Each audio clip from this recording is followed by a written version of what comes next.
अच्छा, तो टॉपिक मैं आपको बता रहा था कि हम जो पढ़ रहे थे आखिरी टॉपिक वो एंजाइम ही था। और वैसे भी ये आखिरी टॉपिक है एंटीटेस के हवाले, ये जो एमडीकेट का सिलेबस है इसके हवाले से। बाकी जो रिमेनिंग दो चैप्टर्स हैं वो एंटीटेस के हिसाब से तो काम के नहीं है, भले वैसे पढ़ लो आप लोग, ठीक है। मगर एंटीटेस में नहीं आएंगे वो टॉपिक, एंटीटेस के अंदर वो सिलेबस के अंदर शामिल नहीं है। उसमें भी जो चीजें जरूरी होंगी, जैसे पॉलीमराइजेशन है, जो पॉलीमर्स के डिफरेंट है ना, वो आपको मैं पढ़ा लूंगा, ठीक है। तो एंजाइम आज हम पढ़ लेते हैं जो फेडर की बुक में है। बेटा जो फेडर की बुक में एंजाइम के बारे में है ना, वो आज हम पढ़ लेते हैं। देखो फेडर की बुक वाला क्या कहता है एंजाइम के बारे में।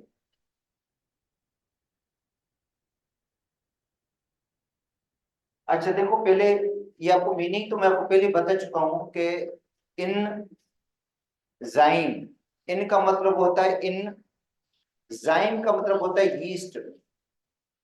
तो मतलब ये हुआ कि एंजाइम जो है इनको पहली मर्तबा यीस्ट के अंदर डिस्कवर किया गया था, क्योंकि यीस्ट जो है वो माइक्रो ऑर्गेनिज्म है। देखो यीस्ट क्या है, एक माइक्रो ऑर्गेनिज्म है जो एंजाइम सीक्रेट करता है। जैसे जो है यीस्ट दो एंजाइम सीक्रेट करता है, ठीक है। एक सक्रेज जो सक्रोज की हाइड्रोलाइसिस करता है, दूसरा जाइमेज जो ग्लूकोज के ऊपर एक्ट करता है। तो ये दोनों एंजाइम यीस्ट सीक्रेट करता है। ऐसे माल्ट, देखो माल्ट भी एक माइक्रो ऑर्गेनिज्म है जो एंजाइम सीक्रेट करता है। एक डाइस्टेस है जो स्टार्च को कन्वर्ट करता है माल्टोज में, ठीक है। और दूसरा जो है यीस्ट एंजाइम जो सीक्रेट करता है, एक माल्टेज, दूसरा जाइमेज। तो ये देखो इनको पहली मर्तबा जो दरियाफ्त किया गया था वो किसके अंदर, यीस्ट में। और यीस्ट एक माइक्रो ऑर्गेनिज्म है जो एंजाइम सीक्रेट करता है। और जितने भी एंजाइमेटिक हाइड्रोलाइसिस रिएक्शन वगैरह होते हैं उनकी उसमें भी ये हिस्सा लेता है ये। तो कहते हैं एंजाइम्स आर बायोकैटलिस्ट। एंजाइम क्या है, बायोकैटलिस्ट है। व्हिच अल्टर, जो क्या कर देते हैं, अल्टर का मतलब होता है चेंज कर देते हैं किसको, speed of metabolic activities, metabolism को तेज कर देता है ये एंजाइम। क्या करता है, मेटाबॉलिज्म को क्या कर देता है, तेज कर देता है, उसको फास्ट कर देता है। और वैसे जो आम रिएक्शन है, अगर इनऑर्गेनिक हम कैटलिस्ट यूज करें तो बहुत टाइम लगेगा, मगर एंजाइम उस रिएक्शन को क्या कर देता है, थोड़े टाइम के अंदर वो कैटलाइज कर देता है, उसकी मेटाबॉलिज्म कर लेता है। Enzymes are complex protein. Enzyme खुद क्या है, एंजाइम खुद क्या है, कॉम्प्लेक्स प्रोटीन्स हैं which are quite specific in action। जो पढ़ा था हमने, हर एक एंजाइम का अपना अलग एक्शन होता है। अलग एक्शन से मुराद है कि हर एंजाइम जो होता है वो स्पेसिफिक होता है, ठीक है। अलग अलग रिएजेंट्स के लिए अलग अलग एंजाइम होते हैं, ठीक है। And sensitive to temperature, temperature से क्या होता है वो सेंसिटिव होता है, क्योंकि टेम्परेचर चेंज करने से एंजाइम की एक्टिविटी पर असर पड़ता है। दूसरा पीएच से भी वो क्या होता है, सेंसिटिव है। मतलब टेम्परेचर भी सेंसिटिव है, पीएच से भी सेंसिटिव है। ये तो इसका जिक्र पहले भी हम कर चुके हैं कि एंजाइम की जो एक्टिविटी है उसका एक ऑप्टिमम टेम्परेचर होता है 37 डिग्री सेंटीग्रेड, जिसपे वो ऑप्टिमम एक्टिविटी शो करता है। अगर इससे ज्यादा टेम्परेचर होगा तो एंजाइम अपनी एक्टिविटी लूज कर देगा, ठीक है। और परमानेंटली अगर टेम्परेचर 50 से बढ़ गया तो एंजाइम अपनी एक्टिविटी परमानेंटली लूज कर देगा। टेम्परेचर अगर कम हो गया सपोज करते हैं, तो एंजाइम की एक्टिविटी लूज नहीं होती है। इसका मतलब है जब हम टेम्परेचर कम कर देते हैं, 37 से कम की बात कर रहा हूँ, तो एंजाइम अपनी एक्टिविटी लूज नहीं करता। एक एंजाइम जो है वो इनएक्टिव जरूर बन जाता है, मगर जब टेम्परेचर वापस मिल जाता है ना इसको रिक्वायर्ड ऑप्टिमम 37, तो इसका मतलब है वो दोबारा काम करना शुरू कर देता है वो। दूसरा इस तरह पीएच है, इसका मतलब जो एंजाइम लो पीएच पे काम कर रहा है उसको अगर हम हाई पीएच पे देंगे तो उसका मतलब उसकी एक्टिविटी मुतासिर होगी। या जो हाई पीएच पे काम कर रहा है, बेसिक पीएच पे, अल्कलाइन पीएच पे, अगर उसको लो पीएच प्रोवाइड की जाएगी तो उसकी भी एक्टिविटी मुतासिर होती है। तो इसका मतलब है हर एंजाइम की अलग से अपनी ऑप्टिमम पीएच है और ऑप्टिमम टेम्परेचर है जिसपे वो मैक्सिमम एक्टिविटी शो करता है। ये तो एंजाइम के बारे में हमने पहले भी पढ़ा था बातें। अच्छा, रोल क्या है? अच्छा देखो, ये मेटाबॉलिज्म के हवाले से बता रहे हैं। देखो मेटाबॉलिज्म, लिविंग ऑर्गेनिज्म जितने भी हैं उनके अंदर क्या होती है? मेटाबॉलिज्म। क्योंकि हमारी बॉडी के अंदर जो मैक्रो मॉलिक्यूल्स हैं वो टूटते भी रहते हैं, बनते भी रहते हैं। मतलब हमारी बॉडी के अंदर एनाबॉलिज्म भी होती है और केटाबॉलिज्म, जिसको ओवरऑल क्या कहते हैं? मेटाबॉलिज्म बोलते हैं। ठीक है, मेटाबॉलिज्म कहते हैं। अगर वो मेटाबॉलिज्म का अमल, देखो ये नेचुरल है, कुदरती है। अगर वो सुस्त हो जाता है मेटाबॉलिज्म का अमल, ठीक है, तो हम मोटापे का शिकार भी हो सकते हैं या बहुत सारी और बीमारियां भी हो सकती हैं हमारे में, क्योंकि मेटाबॉलिज्म सही तरीके से, रेगुलर तरीके से नहीं होती। अच्छा तो देखो, मेटाबॉलिज्म में एक है केटाबॉलिज्म, जिसमें ब्रेक डाउन होती है। किसकी? लार्जर मॉलिक्यूल्स की। जो बड़े मॉलिक्यूल्स हैं, देखो प्रोटीन, कार्बोहाइड्रेट्स या लिपिड्स, इनकी क्या होती है? Break down. इसको कहते हैं केटाबॉलिज्म। अच्छा, इसी ब्रेक डाउन से क्या होगा? लाजमत एनर्जी भी मिलती है हमें। अच्छा, फिर एनाबोलिज्म होती है। एनाबोलिज्म में क्या होता है? छोटे जो मॉलिक्यूल्स हैं वो आपस में मिलकर क्या बना लेते हैं? वापस बड़ा मॉलिक्यूल बना लेते हैं, जिसको कहते हैं एनाबोलिज्म। उसमें एनर्जी क्या होगी? यूटिलाइज होगी, यूज होगी। तो ये मेटाबॉलिज्म के बारे में कह रहा है कि metabolism is the set of biochemical reactions. Metabolism क्या है? सेट है रिएक्शंस का, that occur in the living organs in order to maintain life. Life को मेंटेन करने के लिए रिएक्शंस तो होंगे ही होंगे। अच्छा, this process allow the organism to grow, जिसकी वजह से क्या होती है? ग्रोथ होती है, रिप्रोडक्शन होती है, मेंटेन, जो अपनी एक्टिविटीज जितनी भी हैं उनको वो क्या करता है? मेंटेन भी करता है।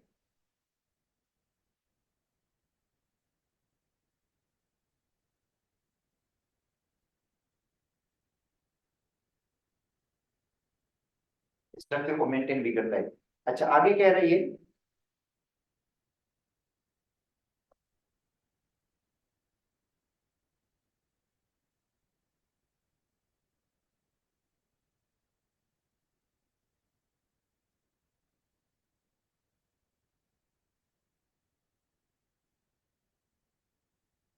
ठीक है, और इन्वायरमेंट को रिस्पॉन्ड भी करता है। मेटाबॉलिज्म का सम एनाबॉलिज्म एंड केटाबॉलिज्म। उसके अंदर दो प्रोसेस होता है, एक एनाबॉलिज्म, दूसरा केटाबॉलिज्म। दोनों की डेफिनेशन बताते हैं कि एनाबॉलिज्म जो है उसके अंदर बायोकेमिकल रिएक्शंस होते हैं, इन विच लार्जर मॉलिक्यूल्स आर सिंथेसाइज्ड। बड़े मॉलिक्यूल सिंथेसाइज होते हैं। जैसे सपोज करते हैं हमारे बॉडी के अंदर प्रोटीन सिंथेसाइज होती है, मतलब प्रोटीन की ब्रेकडाउन भी होती है। जो डाइट के अंदर प्रोटीन है उसकी ब्रेकडाउन होती है, प्रोटीन सिंथेसाइज भी होती है। अच्छा, जिस तरह कार्बोहाइड्रेट्स की जो है ब्रेकडाउन भी होती है ग्लूकोज में, ग्लूकोज से वापस ग्लाइकोजन की क्या हो जाती है? सिंथेसिस भी है। ठीक है, तो ये कहते हैं anabolism include the biochemical reactions in which larger molecules are synthesised. जबकि केटाबॉलिज्म में क्या होता है? केटाबॉलिज्म में ब्रेकडाउन होगी किसकी? लार्जर मॉलिक्यूल्स की। ठीक है, usually energy is release in the catabolism. Catabolism में एनर्जी क्या होगी? और वही एनाबॉलिज्म में एनर्जी क्या होगी? यूज होगी, एनर्जी एनाबॉलिज्म में। ठीक है, during the metabolism chemicals are transformed into another. Chemicals की क्या होती है? ट्रांसफॉर्मेशन होती है। उनमें रोल कौन प्ले करता है? एंजाइम। उनकी ट्रांसफॉर्मेशन में जो रोल होता है वो किसका होता है? एंजाइम का होता है। मतलब हाइड्रोलाइसिस हो या उसकी सिंथेसिस हो, तो एंजाइम का ही रोल होगा। ठीक है, जो सपोज करते हैं एंजाइम प्रोटीन की क्या कर देते हैं? ब्रेक डाउन करते हैं। सिंथेसिस में भी उन्हीं का रोल होता है, सिंथेसिस में भी।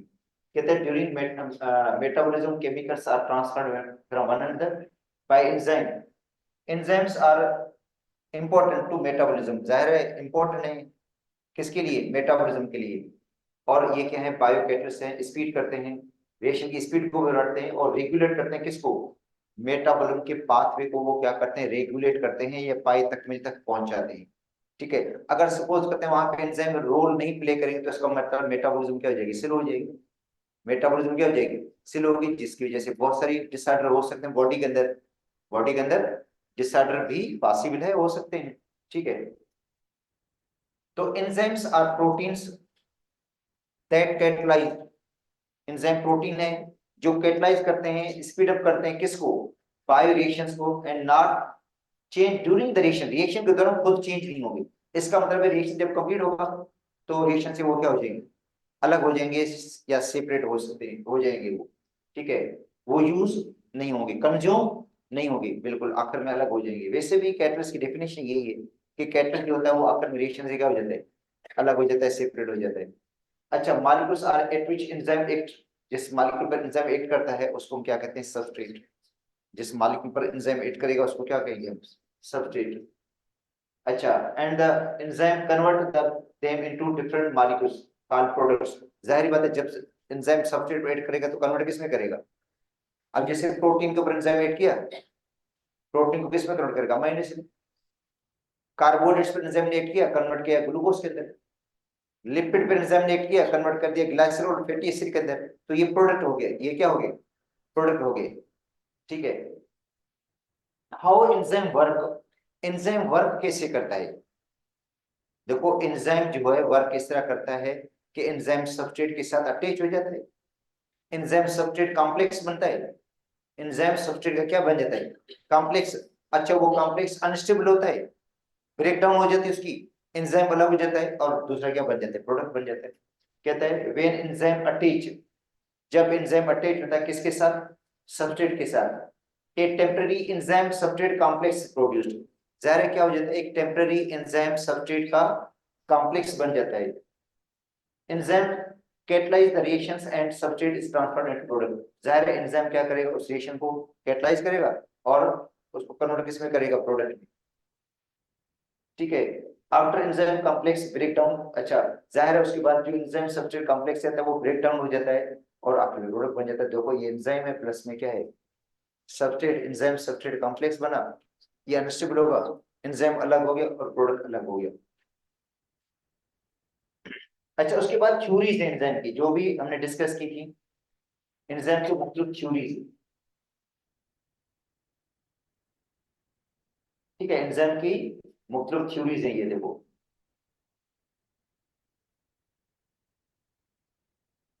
अब आते हैं मैकेनिज्म इसका।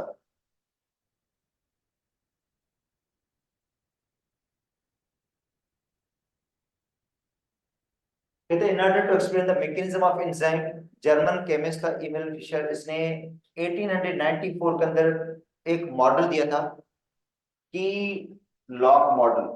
कहते हैं जैसे लॉक होता है उसके अंदर वो खुलता है स्पेशल की से, मतलब हर जो ताला है उसकी अलग से चाबी होती है, भले उन जैसे बिल्कुल ताले हों मगर उनकी चाबी क्या होगी, अलग अलग होगी, क्योंकि वो स्पेसिफिक है, वो क्या है।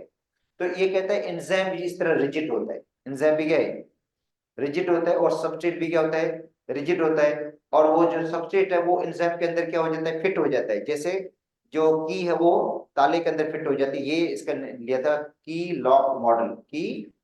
अच्छा, तो इससे तो ये तो कंफर्म है भाई, एक चीज तो इसमें वाजे है कि एंजाइम स्पेसिफिक है, ये तो बात है, इसमें कोई गलत बात नहीं कि एंजाइम स्पेसिफिक नहीं होते, एंजाइम स्पेसिफिक है, जैसे हर ताले के लिए अलग चाबी होती है। मगर दूसरी जो बात उसने कही थी एंजाइम रिजिड होते हैं, एंजाइम क्या होते हैं, रिजिड होते हैं, वो एक्चुअली बात सही नहीं है। बाकी एंजाइम स्पेसिफिक है, वो पता चल जाता है की और लॉग मॉडल से, ये बात सही है इसकी। तो ये कह रहा है according to this model both enzyme and substrate positive specific shape, enzyme की और सब्सट्रेट की एक स्पेसिफिक शेप होती है that fit exactly into one another, जो एग्जैक्टली क्या हो जाते हैं, एक दूसरे में फिट हो जाते हैं। This model explain the enzyme specific, के ये मॉडल जो है मॉडल बता रहा है कि एंजाइम स्पेसिफिक नेचर के हैं, एंजाइम की नेचर क्या है, स्पेसिफिक है। तो अब देखो ये एंजाइम है, ये देखो ये एंजाइम की शेप जो दी गई है, मतलब ये जो शेप दी गई है किसकी दी गई है, एंजाइम की दी गई शेप है ये।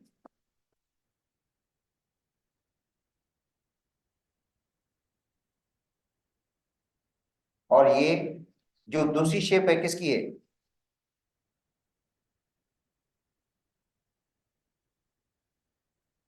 सबस्ट्रेट की है। और ये जो सबस्ट्रेट है या फूड का पार्टिकल है, वो देखो बिल्कुल इसके अंदर क्या हो गया, फिक्स हो गया, ये देखो क्या हो गया, फिक्स हो गया इसके अंदर। और उसके बाद क्या हो जाता है, ये ब्रेक डाउन हो जाता है किसके अंदर, प्रोडक्ट्स करके किसमें तब्दील हो गया, प्रोडक्ट में तब्दील हो गया। अच्छा, तो ये पहला मॉडल था। मगर ये एक बात सही बता रहा है, specific nature of the enzyme, कि भाई नेचर जो एंजाइम की है वो क्या है, स्पेसिफिक है। मगर जो दूसरा कह रहा है कि एंजाइम रिजिड होता है, ये बात नहीं है, क्योंकि इसके बाद आगे जो दूसरी थ्योरी रहेगी वो कहता है एंजाइम फ्लेक्सिबल है। एंजाइम अपनी शेप चेंज कर देता है, सब्सट्रेट के हिसाब से अपनी शेप को क्या करता है, बदल देता है। ठीक है, अपने आप को मॉडिफाई कर देता है, अपने आप को क्या करता है, मॉडिफाई कर देता है एंजाइम। ठीक है। तो दूसरी जो थ्योरी है वो जो 1958 के अंदर आई थी, अमेरिकन एक बायोलॉजिस्ट था डेनियल कोचलिन, इसने ये थ्योरी पेश की थी। कहते मॉडिफिकेशन की, या लॉग वाली जो थ्योरी थी उसके अंदर थोड़ी सी मॉडिफिकेशन की और लॉग वाली जो मॉडल था ना कि भाई एंजाइम रिजिड होते हैं, उसको उसने क्या कर दिया कि चेंज कर दिया, रिजिड नहीं होते मगर इंड्यूस्ड फिट मॉडल दिया। एक induced fit model, induced fit model कहता है कि जो एंजाइम्स हैं वो अपनी शेप को क्या कर देते हैं, सबस्ट्रेट के हिसाब से मॉडिफाई कर देते हैं, सबस्ट्रेट के हिसाब से क्या कर देते हैं, मॉडिफाई करते हैं। ठीक है, अपनी शेप को बदल देते हैं। According to this model active sites is not rigid. आपको पता है एंजाइम के अंदर एक एक्टिव साइट होती है जिसके साथ वो सबस्ट्रेट क्या हो जाता है, अटैच हो जाता है। तो ये कहता है active sites is not rigid structure, जो एक्टिव साइट है वो रिजिड स्ट्रक्चर नहीं है, मगर ये क्या है, वो अपनी शेप को क्या कर देता है, चेंज कर देता है, मॉडिफाई कर देता है। ठीक है, तो induced fit model is more accepted than key lock model. तो ये इंड्यूस्ड फिट मॉडल क्या है, जो है वो ज्यादा बेहतर कंसेप्ट है। ठीक है, किससे, की लॉग मॉडल से। ठीक है, तो ये देखो, ये एंजाइम की शेप है जो बिल्कुल थोड़ी सी बिल्कुल डिफरेंट है इससे, मगर ये एंजाइम जो सबस्ट्रेट जो होता है उसके अंदर क्या हो जाता है, फिट हो जाता है। और उसके बाद ये अपनी शेप को क्या कर देता है, थोड़ा मॉडिफाई कर देता है। थोड़ा मॉडिफाई करने से ये देखो इसके अंदर अटैच हो गया इसे, उसके बाद प्रोडक्ट में तब्दील हो जाएगा। तो ये जो दूसरा मॉडल है कि एंजाइम जो है, इंड्यूस्ड फिट मॉडल कहता है एंजाइम जो है अपनी फ्लेक्सिबल है, अपनी शेप को थोड़ा चेंज कर सकते हैं, सबस्ट्रेट के हिसाब से अपनी शेप को बदल देते हैं। और ये जो था कि भाई एंजाइम रिजिड है, ये बात सही नहीं है इसके अंदर। बाकी जो एंजाइम स्पेसिफिक नेचर के हैं वो बात इसकी सही है।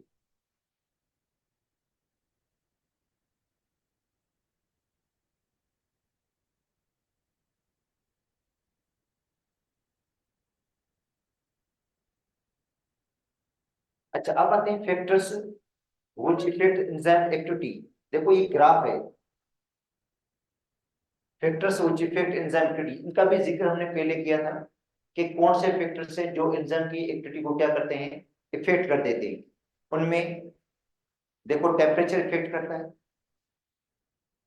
पीएच इफेक्ट करती है, एंजाइम की कंसंट्रेशन, बेटा एंजाइम की कंसंट्रेशन ये भी इफेक्ट करती है, किसको, rate of the enzyme activity को इफेक्ट करती है। ठीक है, ये चीजें जो, अच्छा इसके अलावा जो डिफरेंट आइंस वगैरह होते हैं वो भी एंजाइम की एक्टिविटी को क्या करते हैं, इफेक्ट करते हैं। ठीक है, जो डिफरेंट आयंस होते हैं वो मे भी उसको एंजाइम को एक्टिवेट भी कर सकते हैं, डीएक्टिवेट भी कर सकते हैं। तो मुख्तलिफ जो फैक्टर्स हैं जो एंजाइम की एक्टिविटी को इफेक्ट करते हैं। कहता है enzymes are very sensitive, enzyme बहुत ज्यादा सेंसिटिव है किसी एनवायरनमेंट से, एनवायरनमेंट से क्या होते हैं, सेंसिटिव होते हैं। इन विच दे वर्क, जिस एनवायरनमेंट में वो काम करते हैं, जिस एनवायरनमेंट में बंदा काम करता है उस हिसाब से वो, उसका असर जरूर पड़ता है, उस पर एनवायरनमेंट का असर पड़ता है। देखें सपोज करते हैं जो यूरोपियन लोग हैं, वो होता है मतलब उनका जो कोल्ड कंट्रीज हैं उसी में काम करते हैं, उसी में वो सेट हो गए। अगर यहाँ थर में आएंगे वो, तो उसका टेम्परेचर आपको पता है जून जुलाई के अंदर 45-50 के राउंड अबाउट होता है, तो बंदा बीमार हो जाएगा, क्योंकि एनवायरनमेंट का असर पड़ जाता है ना उसके ऊपर। इतनी हार्ड एनवायरनमेंट के अंदर वो काम नहीं कर पाएंगे। ठीक है, क्योंकि वो एक सेट हो गए, जिस एनवायरनमेंट से वो सेट है उस हिसाब से अगर वो एनवायरनमेंट उनका चेंज होगा तो उसी में वो सरवाइव नहीं कर पाएंगे वो। ठीक है, तो जाहिर बात है एनवायरनमेंट का असर पड़ता है। वैसे कभी कभी होता है ना, हमें बुखार हो जाता है, फीवर हो जाता है, तो उस फीवर का भी असर पड़ता है हमारी तबीयत के ऊपर। जाहिर बात है जो एंजाइम है इतना हाई टेम्परेचर बॉडी को बढ़ेगा, तो एंजाइम भी को भी वो क्या करेगा, वो डी नेचर कर देगा ना, डी नेचर कर सकता है वो। ठीक है, तो any factor that can change the chemistry या शेप ऑफ द एंजाइम, मतलब ऐसा कोई फैक्टर जो एंजाइम की केमिस्ट्री को चेंज कर दे, उसकी शेप को चेंज कर दे। ठीक है, उसको डीनेचर कर दे तो लाजिम बात है एंजाइम के जो एक्टिविटी है उस पर असर पड़ेगा। Some of the factors that affect the rate of enzyme action which are discuss. देखो इसमें एक टेम्परेचर है। टेम्परेचर देखें, टेम्परेचर ये होता है कि अगर टेम्परेचर लो है तो भी एंजाइम की एक्टिविटी कम होगी। टेम्परेचर बहुत हाई हो गया तो भी एंजाइम की एक्टिविटी पर असर पड़ेगा, वो डीनेचर हो जाएगा। ठीक है, तो इसका मतलब है एंजाइम के लिए एक ऑप्टिमम टेम्परेचर होता है जिसपे उसकी एक्टिविटी क्या होती है, मैक्सिमम होती है, जो है 37 डिग्री सेंटीग्रेड। कितना? जो हमारा बॉडी का नॉर्मल टेम्परेचर है, जो हमारी बॉडी का नॉर्मल टेम्परेचर है। ठीक है, increase in the temperature speed of the rate of enzyme activity. Temperature increase करने से एंजाइम की एक्टिविटी का असर रेट बढ़ जाता है। ठीक है, but only a point every enzyme works as its maximum rate. मतलब हर एंजाइम जो है वो एक मैक्सिमम वर्क करता है या मैक्सिमम एक्टिविटी शो करता है एक पॉइंट टेम्परेचर पे। ठीक है, स्पेसिफिक टेम्परेचर पे, उसको हम कहते हैं ऑप्टिमम टेम्परेचर, जिसको क्या कहते हैं, ऑप्टिमम टेम्परेचर। देखो ये ऑप्टिमम टेम्परेचर, ये एंजाइम की एक्टिविटी है। देखो टेम्परेचर बढ़ रहा है तो एंजाइम की एक्टिविटी बढ़ रही है, बढ़ रही है, बढ़ रही है, और यहाँ पे पहुंचने के बाद ऑप्टिमम हो गया, मैक्सिमम हो गया। ठीक, कितना टेम्परेचर है देखो, राउंड अबाउट 37 या 40 के करीब, राउंड अबाउट क्या है 37 या 40 के करीब है, जिसमें एंजाइम की एक्टिविटी क्या होगी, मैक्सिमम होगी। अच्छा, दोबारा टेम्परेचर बढ़ने लगा तो एंजाइम की एक्टिविटी दोबारा कम होने लगी। टेम्परेचर बढ़ रहा है, अब देखो ये 0 है, यहाँ पे 10 है, यहाँ पे 20 है, यहाँ पे 30 है, यहाँ पे क्या है 40 है, यहाँ पे 50 है, यहाँ पे 60 है। तो एंजाइम की एक्टिविटी दोबारा कम होने लगी, तो दोबारा क्या हो गई, डिक्रीज होने लगी एंजाइम की एक्टिविटी। तो इसका मतलब ये हुआ कि टेम्परेचर बढ़ने से एंजाइम की एक्टिविटी बढ़ती है। अगर टेम्परेचर 0 है, टेम्परेचर बढ़ेगा तो एंजाइम की एक्टिविटी बढ़ेगी। 37 या अराउंड अबाउट 40 मैक्सिमम, दोबारा क्या होगी, कम होगी एंजाइम की एक्टिविटी। और ऑप्टिमम टेम्परेचर यही होगा इसका, लिखा है ना, क्लोजेस्ट टू 37 डिग्री सेंटीग्रेड। 37 के करीब जो है मैक्सिमम एक्टिविटी शो करेगा। तो animal enzyme has optimum temperature 37, और प्लांट का जो एंजाइम्स हैं उनका टेम्परेचर होता है 60 डिग्री सेंटीग्रेड। तो एनिमल जो है, एनिमल्स जो है उनका ऑप्टिमम टेम्परेचर कितना है 37, और प्लांट का कितना है 67। तो ये तो हम पहले भी जिक्र करते रहे कि टेम्परेचर ऑप्टिमम यही है इसका।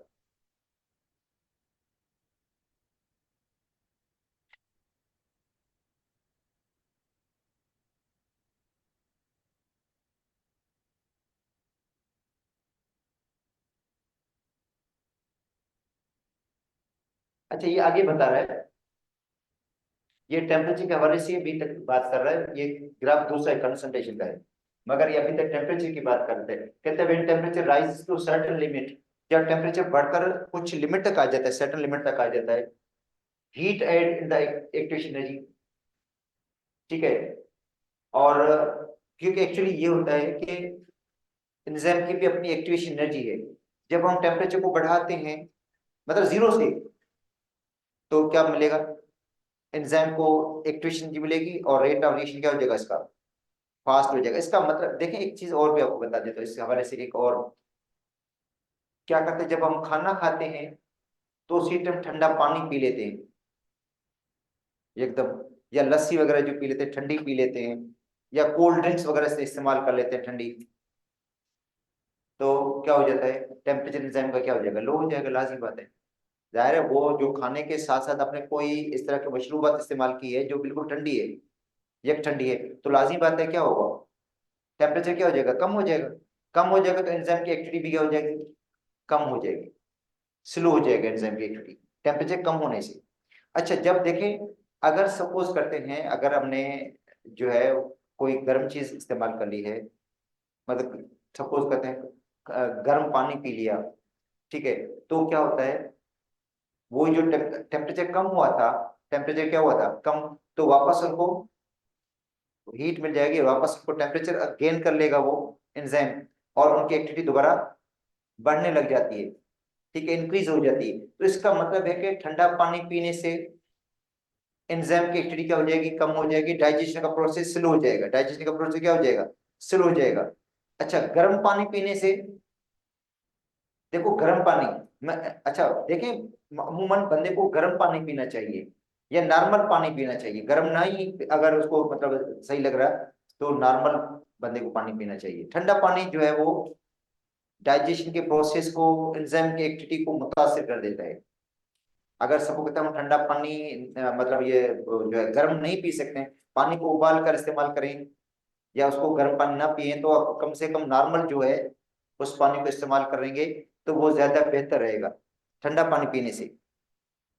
क्योंकि अगर हम पानी थोड़ा गर्म पिएंगे तो एंजाइम को थोड़ी एनर्जी मिल सकती है, वहां से एक्टिवेशन एनर्जी मिलेगी और उनका रेट ऑफ रिएक्शन भी क्या हो जाएगा, बढ़ जाएगा। तो यही बात यहाँ कर रहा है कि जब टेम्परेचर कुछ लिमिट तक बढ़ जाता है तो एक्टिवेशन एनर्जी मिलेगी एंजाइम को, काइनेटिक एनर्जी मिलेगी, so the reaction accelerate, reaction क्या हो जाएगा, बढ़ जाएगा, रिएक्शन बढ़ जाएगा।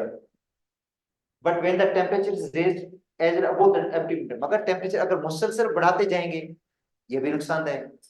अगर टेम्परेचर ऑप्टिमम लेवल से क्या हो गया, ज्यादा हो गया, तो वो भी क्या करेगा, एंजाइम को डीनेचर कर देगा।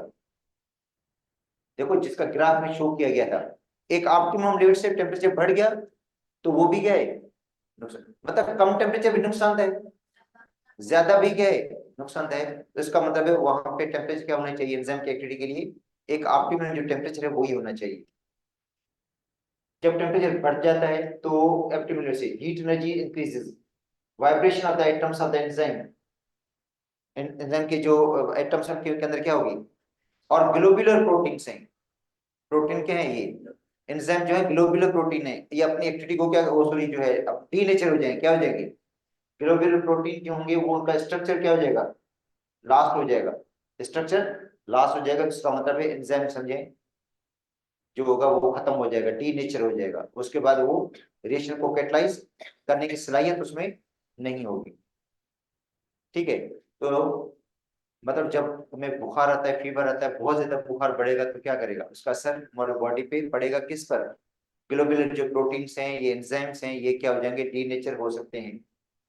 This is not denaturation of the enzyme, इसको कहते हैं denature enzyme. It results in the rapid decrease in the rate of enzyme reaction, जाहिर बात है एंजाइम का जो एक्शन होगा कम हो जाएगा, और इट में बी कंप्लीट ब्लॉक, ये कंप्लीटली क्या हो जाएगा, खत्म हो जाएगा, समझे। अच्छा, ये जो ग्राफ है ये एक दूसरा है, कंसंट्रेशन से रिलेटेड है। ठीक है, अब देखो ये है सबस्ट्रेट की कंसंट्रेशन, ये एंजाइम की कंसंट्रेशन। ठीक है, ये सबस्ट्रेट की कंसंट्रेशन है, यहाँ पे सबस्ट्रेट की कंसंट्रेशन बढ़ रही है, यहाँ से क्या हो रहा है। अच्छा, उसमें भी यही है, देखें सपोज करते हैं एंजाइम की कंसंट्रेशन बढ़ेगी तो रेट ऑफ रिएक्शन बढ़ेगा। ठीक है, एंजाइम की कंसंट्रेशन बढ़ेगी तो रेट ऑफ रिएक्शन भी क्या होगा, बढ़ेगा। अगर एंजाइम की कंसंट्रेशन कम है तो रेट ऑफ रिएक्शन भी क्या हो जाएगा, कम हो जाएगा। ठीक है, तो ये है कि सपोज करते हैं एक रिएक्शन है जिसके लिए एंजाइम जो अवेलेबल है वो 100 है, तो इसका मतलब है वो जो 100 एंजाइम होंगे वो 100 सबस्ट्रेट के साथ क्या होंगे, अटैच होंगे। उसके बाद मजीद सबस्ट्रेट बढ़ता जाएगा मगर एंजाइम उसके लिए अवेलेबल नहीं होगा, क्योंकि देखो एंजाइम है वो जो है सबस्ट्रेट के साथ अटैच होंगे ना, तो 100 अगर एंजाइम है तो 100 सबस्ट्रेट के साथ अटैच होंगे। उसके बाद अगर मजीद सबस्ट्रेट होगा उसके लिए एंजाइम अवेलेबल नहीं होंगे। अगर वहां पे एंजाइम की कंसंट्रेशन अगर दो 200 है तो इसका मतलब वो 200 सबस्ट्रेट को क्या कर सकता है, कैटलाइज कर सकता है। अगर एंजाइम की कंसंट्रेशन में 500 एंजाइम है तो 500 सबस्ट्रेट को क्या कर सकते हैं, वो इंगेज कर सकते हैं, उसको कैटलाइज कर सकते हैं। तो इसका मतलब है जितनी एंजाइम की कंसंट्रेशन बढ़ेगी रेट भी उतना बढ़ेगा रिएक्शन का।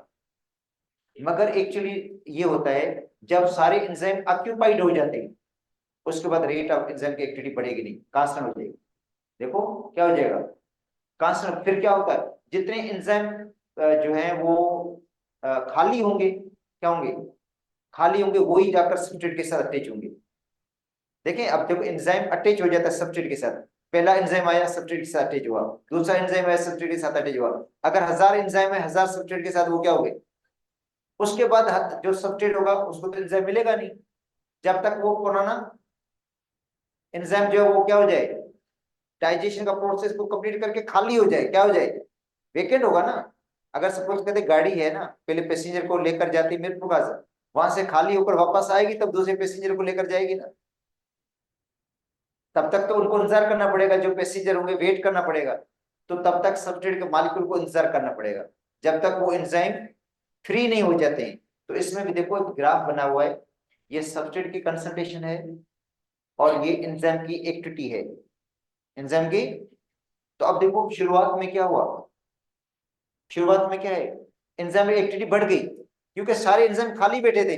हम जैसे खाना खाते हैं ना, एंजाइम इंतजार में बैठे होते हैं। जैसे खाना मतलब खाते हैं, एंजाइम उन पर जो है वो अटैक कर लेते हैं। ठीक है। अच्छा, अगर हमने ज्यादा खाना खा लिया तो भी मसला होगा, क्योंकि भाई एंजाइम होंगे नहीं, इतने अवेलेबल ही नहीं होंगे जो इतने खाने को क्या करें, वो डाइजेस्ट करें। ठीक है। अगर सपोज करते हैं जिस बंदे में पहले एंजाइम की कम क्वांटिटी कम है, उसके लिए तो और ज्यादा प्रॉब्लम होगी, डाइजेशन के प्रॉब्लम। सपोज करते हैं उनकी बॉडी के अंदर इतने एंजाइम है ही नहीं।